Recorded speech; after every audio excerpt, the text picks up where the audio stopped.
What's up, folks? It's your buddy Fatalroadie. Tonight we're going to be doing a Raw recap. We started off with Ronda Rousey coming out, and she addresses the passing of Jim the Anvil Neidhart. She expresses her condolences to her friend Natalya. And then we have Ember Moon coming out, shortly followed by Alexa Bliss and Alicia Fox. Alexa Bliss runs her mouth about Ronda Rousey and then runs her down. Long story short, she talked to Baron Corbin and got herself some security to protect her from Ronda Rousey. Bliss, Fox, and the security team walk down to the ring. Once again, long story short, Ronda Rousey makes short work of the security detail, and Alexa Bliss and Alicia Fox run off. Which brings us to our first match, Ember Moon versus Alexa Bliss with Alicia Fox and Ronda Rousey at ringside. Honestly, this was a meh match with pretty much a meh build-up. Alicia Fox calls a DQ, and shortly afterwards, Ronda Rousey cleans house. Being with the passing of Jim Neidhart, I really don't agree with the opening for this episode of Raw, but I'll get into that a little later. Then we have Baron Corbin versus Tyler Breeze. Once again, another meh match. As you guessed it was a GSM. Baron Corbin won with a deep six. After the match, Baron Corbin announces Finn Balor's opponents. He'll be facing Jinder Mahal and Kevin Owens in a handicap match. Before the match starts, Kurt Angle comes out and tells Baron Corbin that he can't cancel this match because Stephanie McMahon made it, but he can add to it. So he's making it a tag team match, and Finn Balor's tag team partner is Braun Strowman.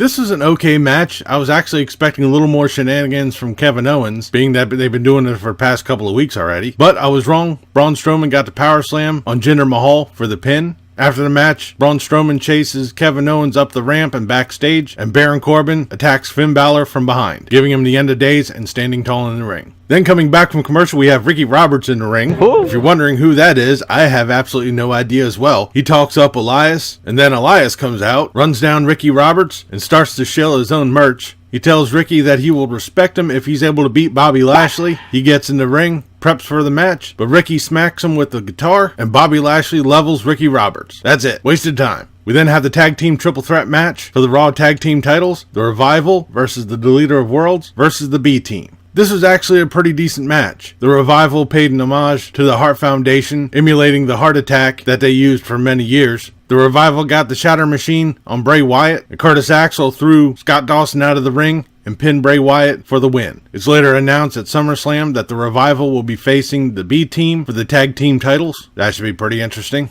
Then we have Roman Reigns coming out, spouting the same shit we've been hearing for the past couple of months. Then Paul Heyman comes out and says it's going to be a new day. He starts sucking up to Roman Reigns. He offers Reigns his services. Then after a verbal back and forth between Heyman and Reigns, Paul Heyman hands Roman Reigns a contract. And as Reigns tries to read it, Paul Heyman maces Roman Reigns in the face. As Roman Reigns is in the ring blinded, Brock Lesnar comes out. He beats down Roman Reigns, chokes him out, and gives him an F5. Then surprisingly, we have a match, Titus Worldwide and Bobby Roode versus the Authors of Pain and Mojo Rawley. This match started very abruptly as the announcers were talking, and just as abruptly, it ended. Bobby Roode gave the glorious DDT to Mojo Rawley, and that's it. We then have the memorial and a video package of Jim the Anvil Neidhart, who passed away at 63. Now, I had commented on Twitter why this wasn't at the beginning of the show, and I do agree with some of the people that responded to me saying that maybe they were trying to make sure it was done right, which I can agree with. The news did drop rather suddenly, but right now we'll take a moment of silence to remember Jim the Anvil Neidhart.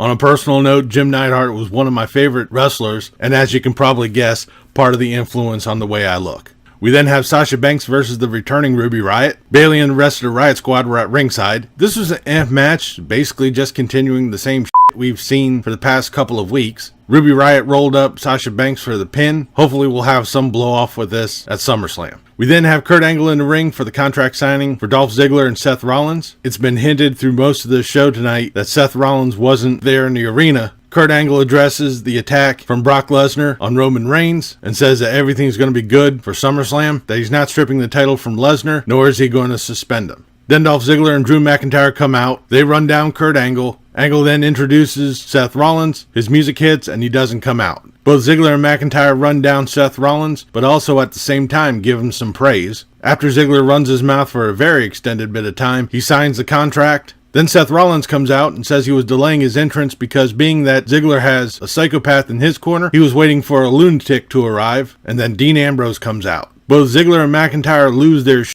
McIntyre throwing the table out of the ring. Ambrose and Rollins come in, beat everyone down, and stand tall, and we end tonight's Raw.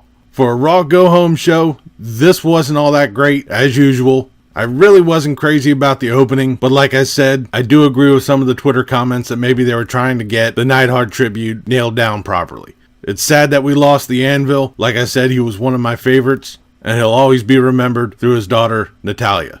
But that'll do it for this episode of Raw Recap. I'll be back tomorrow for the SmackDown review. Leave a comment down below what you thought of tonight's Raw, what you thought of this video. If you liked it, please give me a thumbs up. Don't forget to share and subscribe. I've been Fatalroadie. You've been awesome. Thank you very much for watching. And remember, if it's too loud, you're too old. See ya.